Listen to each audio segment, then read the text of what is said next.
7 കലിമത്തുകൾ ആരെങ്കിലും കാണാതെ പഠിച്ചാൽ, 1 ബിസ്മില്ലാഹിർ റഹ്മാനിർ റഹീം, 2 അൽഹംദുലില്ലാഹ് അൽഹംദുലില്ലാഹ്, മൂന്നാമത്തെ കാര്യം എൻ്റെ പ്രിയമുള്ള സഹോദരങ്ങളെ ഇൻഷാ അല്ലാഹ് 4ാമത്തെ കലിമത്ത് അസ്തഗ്ഫിറുല്ലാഹ്, 5ാമത്തെ കലിമത്ത് ലാ ഹൗല വലാ ഖുവത ഇല്ലാ ബില്ലാഹ്, 6ാമത്തെ കലിമത്ത് ഇന്നാ ലില്ലാഹി വ ഇന്നാ ഇലൈഹി റാജിഊൻ, 7ാമത്തെ കലിമത്ത് ലാ ഇലാഹ ഇല്ലല്ലാഹ്. ഈ 7 വാചകങ്ങൾ ആരെങ്കിലും കാണാതെ പഠിക്കുകയും അത് പറയേണ്ട സമയത്ത് പറയുകയും ചെയ്താൽ അവന്റെ ജീവിതവും അവന്റെ മരണവും നന്നാകുമെന്ന് ആദരവായ പ്രവാചകൻ നബി മുഹമ്മദ് മുസ്തഫ. അസ്സലാമു അലൈക്കും, welcome back to Shainas vlog. ഇപ്പോൾ നമ്മുടെ മുത്തുനബി സല്ലല്ലാഹു അലൈഹി വസല്ലമ പറഞ്ഞിട്ടുള്ള 7 കലിമത്തുകൾ നമ്മൾ കാണാതെ പഠിച്ചാൽ നമ്മുടെ ജീവിതം രക്ഷപ്പെട്ടു.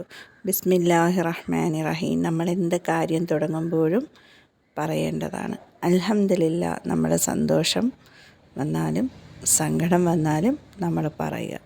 ഇൻഷാ അല്ലാഹ് അള്ളാഹു തൗഫീക്ക് തരണമെങ്കിൽ നമുക്ക് വീണ്ടും കാണാം, ഇല്ലെങ്കിൽ വീണ്ടും വരാം, എന്ത് ചെയ്യുമ്പോഴുമുള്ള ഇതാണ്.